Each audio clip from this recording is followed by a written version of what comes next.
কোনো কালেরও পাকা সংসারী নই, কিন্তু পৌষ সংক্রান্তির সময়ে ছেলে মেয়েদের বাচ্চাদের বা সংসারে পিঠে করতে হবে, তাই পিঠে করি।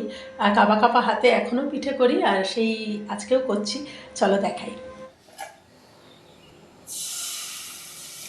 ময়দা দিয়ে করলে খুব ইজিলি হয় ব্যাপারটা, কিন্তু ময়দা কম ইউজ করার জন্য আমি চালের গুঁড়ো দিয়েই পিঠে করছি।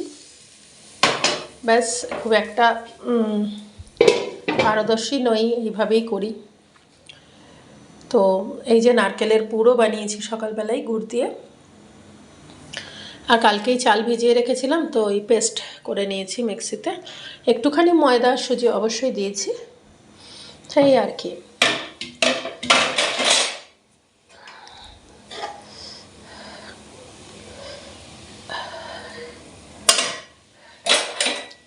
পুরগুলোকে গোল গোল করে আগে দেখতাম মা করে রাখতো আগে, তারপরে করতো।